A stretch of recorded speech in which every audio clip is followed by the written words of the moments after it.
ശ്രീ ശങ്കുറ്റി ദാസ്, ഇന്ന് BJP ഇതിന്മേൽ വെല്ലുവിളി കൂടി നടത്തുകയാണ് കോൺഗ്രസിനോട്. ഇന്ന് വി മുരളീധരൻ പറഞ്ഞിരുന്നു, കെ സുരേന്ദ്രനും അങ്ങനെ പറയുന്നു. കേരളത്തിലെ കാര്യമാണ്. എന്താണ് തീരുമാനിക്കുന്നതെന്ന് ഉടൻ തന്നെ പറയണമെന്ന്, അല്ലാതെ ഇങ്ങനെ ഒളിച്ചുകളി നടത്തരുതെന്ന്. ഒരു ക്ഷണം നൽകി അതിന്മേൽ അവർ ആദ്യം സ്വീകരിക്കുന്നു എന്ന് ദിഗ്വിജയ് സിംഗ് പറഞ്ഞതാണ്. പിന്നീട് അത് നേതാക്കൾ തമ്മിലുള്ള ഒരു കൂടിയാലോചനയുടെ തലത്തിലേക്ക് പോകുമ്പോൾ വീണ്ടും എന്തിനാണ് കോൺഗ്രസിനോട് ഇത്തരത്തിലുള്ള ആവശ്യപ്പെടൽ നടത്തുന്നത് BJP? BJPയുടെ അല്ലല്ലോ ഈ പദ്ധതി, ഈ പരിപാടി നടത്തുന്നത് BJP അല്ലല്ലോ. തീർച്ചയായിട്ടും അല്ല.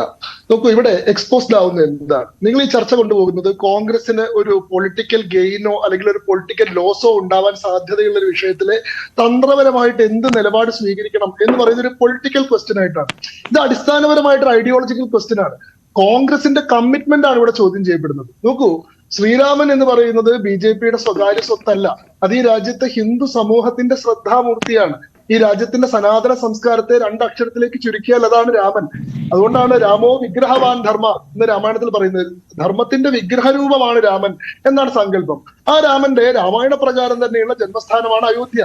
ആ അയോധ്യയിൽ ഒരു ക്ഷേത്രം ഉണ്ടായിരുന്നു എന്നതിന് ചരിത്രപരമായും ആർക്കിയോളജിക്കൽ ആയിട്ടുള്ള തെളിവുകൾ ഉണ്ട് എന്ന് പറയുന്നത് ഈ രാജ്യത്തിന്റെ പരമോന്നത കോടതിയായിട്ടുള്ള ബഹുമാനപ്പെട്ട സുപ്രീം കോടതിയാണ്. 2019 നവംബർ 19 സുപ്രീം കോടതിയുടെ ഉത്തരവിന്റെ അടിസ്ഥാനത്തിലാണ് അയോധ്യയിലെ രാമജന്മഭൂമിയിൽ ക്ഷേത്രം നിർമ്മിക്കുന്നത്. ക്ഷേത്രം നിർമ്മിക്കുന്നത് കേന്ദ്ര സർക്കാർ അല്ല.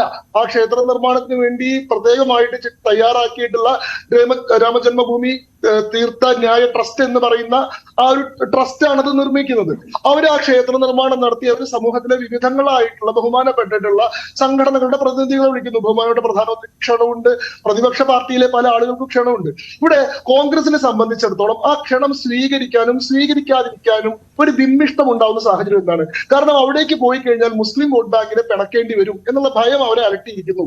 അതേ സമസ്ത പോലെയുള്ള സംഘടനകളുടെ വിമർശനം അവർ നേരിടേണ്ടി വരും. അല്ലെങ്കിൽ അവര് ഹിന്ദു വിശ്വാസങ്ങൾക്ക് അനുസൃതമായി തങ്ങൾ പ്രവർത്തിക്കുന്നു എന്നൊരു നരേറ്റീവ് സൃഷ്ടിക്കപ്പെടും എന്നവർ ഭയക്കുന്നു. എന്നാൽ അതേസമയം ക്ഷേത്രത്തില് ഈ പറയുന്ന പ്രതിഷ്ഠയ്ക്ക് പോയിട്ടില്ലെങ്കിൽ അത് ഹിന്ദു സമൂഹത്തെ വ്രണപ്പെടുത്തും, അവരുടെ വിശ്വാസത്തെ വ്രണപ്പെടുത്തും എന്നുള്ള പ്രശ്നം അവരുടെ മുമ്പിലുണ്ട്. അപ്പൊ ഇതിൽ എന്താണ് ഇവരുടെ ഐഡിയോളജിക്കൽ കമ്മിറ്റ്മെന്റ് എവിടെയാണെന്നുള്ളതാണ് പ്രശ്നം. ഈ ഈ രാജ്യത്ത് 142 കോടി ആൾക്കാരുണ്ട്. അതിൽ കണക്ക് പ്രകാരം 110 കോടിയോളം ആളുകളാണ്. അതിൽ അവിശ്വാസികളെയും നിരീശ്വരവാദികളെയും മറ്റു കമ്മ്യൂണിസ്റ്റിനെയൊക്കെ മാറ്റി വെച്ച് കഴിഞ്ഞാൽ 100 കോടി മനുഷ്യർ ഇവിടെ വിശ്വാസികളായിട്ട് അവരെല്ലാവരെയും സംബന്ധിച്ചിടത്തോളം അവരുടെ ശ്രദ്ധാമുക്തിയായിട്ടുള്ള ഏറ്റവും പ്രധാനപ്പെട്ട ഒരു ദേവതാ സങ്കല്പമാണ് രാമൻ. ആ രാമന്റെ ജന്മസ്ഥാനമായിട്ടുള്ള അയോധ്യയിൽ ആ രാമനൊരു ക്ഷേത്രം വേണമെന്നുള്ളത് അവരുടെ ഏറ്റവും ന്യായമായിട്ടുള്ള ആവശ്യമാണ്. ഒരു പുതിയ ക്ഷേത്രം വേണമെന്നല്ല, അവിടെ നിന്നിരുന്നൊരു ക്ഷേത്രം, തകർക്കപ്പെട്ട ഒരു ക്ഷേത്രം ആ സ്ഥാനത്ത് പുനർനിർമ്മിക്കണമെന്നാണ് ആവശ്യം. ഇതിന് ചരിത്രപരവും ആർക്കിയോളജിക്കലുമായിട്ടുള്ള ധാരാളം രേഖകളുണ്ട്. 10-ാം നൂറ്റാണ്ട് മുതൽ 15-ാം നൂറ്റാണ്ട് വരെയുള്ള എത്രയോ ചരിത്ര രേഖകൾ. പക്ഷേ ഇത് രാഷ്ട്രീയമായിട്ട് ഈ പ്രതിഷ്ഠാ ചടങ്ങിനെ മാറ്റുന്നു. അത് കേന്ദ്ര സർക്കാരും ഉത്തർപ്രദേശ് സർക്കാരും ചേർന്നാണ്.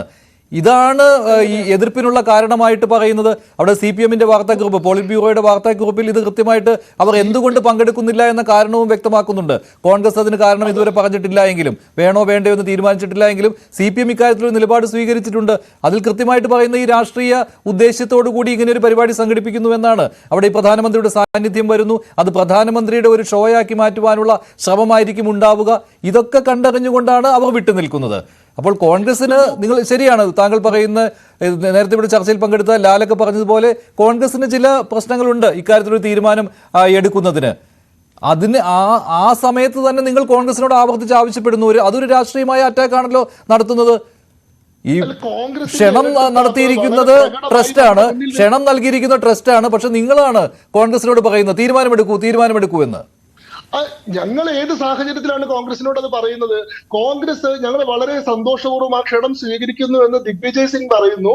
സോണിയാഗാന്ധിയോ അല്ലെങ്കിൽ അവരുടെ പ്രതിനിധിയോ പങ്കെടുക്കുമെന്ന് ദിഗ്വിജയ് സിംഗ് പറയുന്നു. എന്നാൽ അതേസമയം കേരളത്തിലെ നേതാക്കന്മാർ ഇതിനെതിരെ പരസ്യമായിട്ട് പ്രതികരിക്കുന്നു.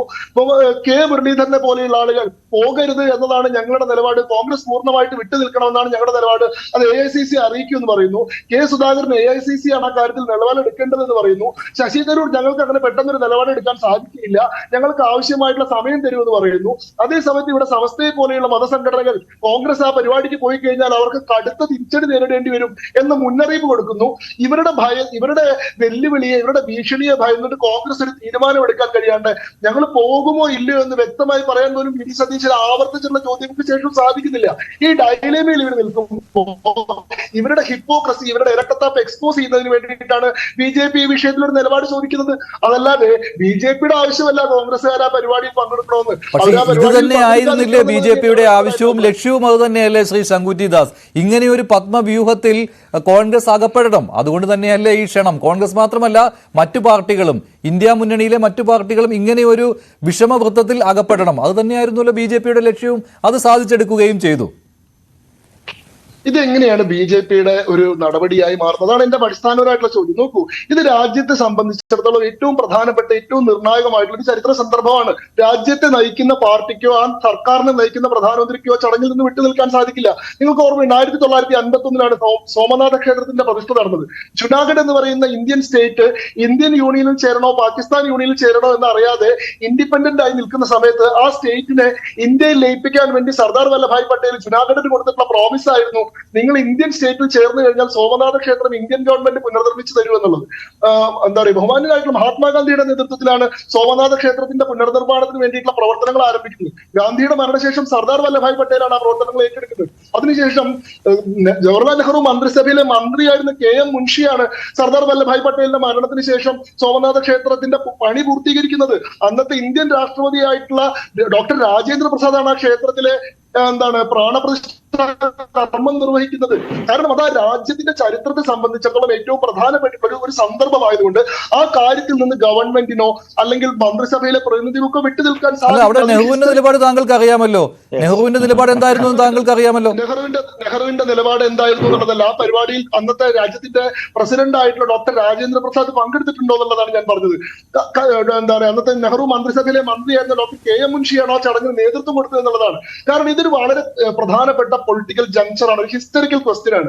ഈ രാജ്യത്തിന്റെ സ്വാതന്ത്ര്യാനന്തര ഭാരതത്തിന്റെ ചരിത്രത്തിലെ ഏറ്റവും പ്രധാനപ്പെട്ട സന്ദർഭമാണ് അയോധ്യയിലെ രാമക്ഷേത്രത്തിന്റെ നിർമ്മിതി. കാരണം 500 വർഷത്തോളം നീണ്ടു നിന്ന കാത്തിരിപ്പിന്റെ, സംഘർഷത്തിന്റെ, പ്രാർത്ഥനയുടെ ഒരു കൽമിനേഷനാണിത്. നിങ്ങൾക്കറിയാം, ചരിത്രപരമായിട്ടുള്ള രേഖകൾ വെച്ചുകൊണ്ടാണ് ഞാൻ പറയുന്നത്. 1528 നീർബാക്കിയ ഡെമോളിഷ് ചെയ്യപ്പെട്ടിട്ടുള്ള അയോധ്യയിലെ രാമക്ഷേത്രവുമായി ഞാൻ ചോദിച്ച കാര്യം എന്ന് പറയുന്നത് നിങ്ങൾ പറയുന്നുണ്ട് ഇത് കേന്ദ്ര സർക്കാരോ BJP അല്ല ക്ഷണിച്ചിരിക്കുന്നതെന്ന്. ശരിയാണ്, ട്രസ്റ്റാണ് ക്ഷണിച്ചിരിക്കുന്നത്.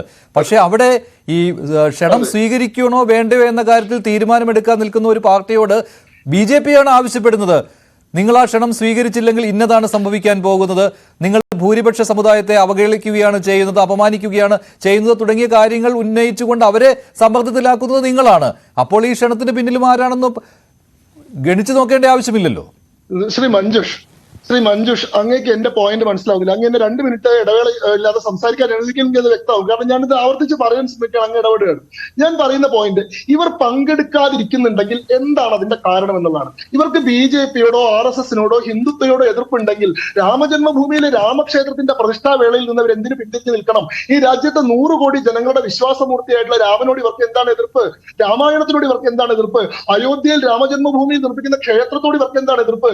അയോധ്യയിലെ രാമജന്മഭൂമിയിൽ നിർമ്മിക്കുന്ന ക്ഷേത്രം BJPയുടെ RSSന്റെയോ ക്ഷേത്രമല്ല. അതുകൊണ്ടാണ് ഞാൻ 1528 വോട്ടുള്ള ചരിത്രം പറഞ്ഞത്.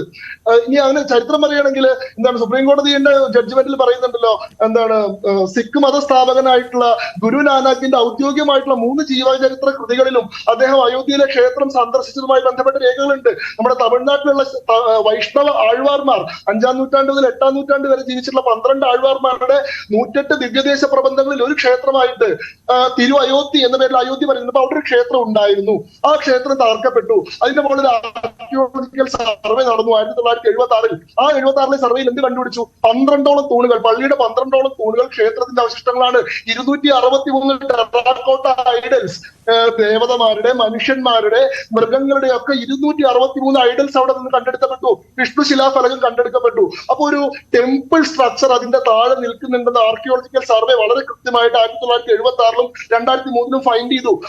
2010 അലഹാബാദ് ഹൈക്കോടതി ഈ ക്ഷേത്രത്തിന്റെ ഒരു ഭാഗം, പ്രധാനപ്പെട്ട ഗർഭഗൃഹം ഉൾപ്പെടുന്ന ഭാഗം, മൂന്നിലൊരു ഭാഗം അയോധ്യയിലുള്ള ഈ ക്ഷേത്ര നിർമ്മാണത്തിന്റെ ട്രസ്റ്റിന് നൽകിക്കൊണ്ട് ഉത്തരവായി. അതിന്റെ മുകളിലുള്ള അപ്പീലിൽ 2019 ബഹുമാനപ്പെട്ട സുപ്രീം കോടതിയുടെ 5-അംഗ ഭരണഘടനാ ബെഞ്ച് 2.77 ഏക്കർ ഭൂമി മുഴുവൻ ഹിന്ദു ലിറ്റിഗൻസിന് കൊടുത്തിട്ട് അവിടെ രാമക്ഷേത്രം നിർമ്മിക്കേണ്ടതിന്റെ ആവശ്യകതയെ പറ്റി ബോധ്യപ്പെടുത്തി. അതിനുവേണ്ടി ഒരു ട്രസ്റ്റിനെ നിർമ്മിക്കാൻ വേണ്ടി കേന്ദ്ര സർക്കാരിനെ ചുമതലപ്പെടുത്തി. സുപ്രീം കോടതി ഉത്തരവിന്റെ അടിസ്ഥാനത്തിൽ കേന്ദ്ര സർക്കാർ ഒരു ട്രസ്റ്റ് രൂപീകരിച്ചു. ആ ട്രസ്റ്റ് ക്ഷേത്ര നിർമ്മാണം പൂർത്തിയാക്കി. അവരതിലേക്ക് ആളുകളെ ക്ഷണിക്കുന്നു. BJP-യോട് നിങ്ങൾക്ക് എതിർപ്പുണ്ടെങ്കിൽ, RSS-നോട് നിങ്ങൾക്ക് എതിർപ്പുണ്ടെങ്കിൽ, ഹിന്ദുത്വയോട് നിങ്ങൾക്ക് എതിർപ്പുണ്ടെങ്കിൽ, നിങ്ങൾ എന്തിനാണ് രാമക്ഷേത്രത്തിന്റെ പ്രവർത്തനത്തിൽ നിന്ന് വിട്ടു നിൽക്കുന്നത്? ആ ക്ഷേത്രത്തിന്റെ പ്രാണപ്രതിഷ്ഠ എന്ന് പറയുന്നത് ഹിന്ദുത്വയുടെ മാത്രം പ്രശ്നമല്ലല്ലോ, അത് ഈ രാജ്യത്തെ വിശ്വാസി ഹിന്ദുക്കളുടെ മുഴുവൻ വിഷയമല്ലേ? ഈ പറയുന്ന അയോധ്യയിൽ നിന്നിരുന്ന ക്ഷേത്രം തകർക്കപ്പെട്ടത് ഹിന്ദു സമൂഹത്തിന്റെ മുഴുവൻ വൈകാരിക വ്രണമല്ലേ? അവിടെ ഒരു ക്ഷേത്രം പുനർനിർമ്മിക്കണമെന്നത് ഹിന്ദു സമൂഹത്തിന്റെ മുഴുവൻ ആവശ്യമല്ലേ? അപ്പൊ നിങ്ങളുടെ ഈ ന്യൂനപക്ഷ പ്രീണനത്തിന് വേണ്ടി ബഹുഭൂരിപക്ഷം ഹിന്ദുക്കളെ മുഴുവൻ പിണക്കാനും നിങ്ങൾ തയ്യാറാണോ? ശരി ശരി ശരി ശ്രീ ശങ്കുറ്റിദാസ്, ഇപ്പോൾ മുസ്തഫ മുണ്ട്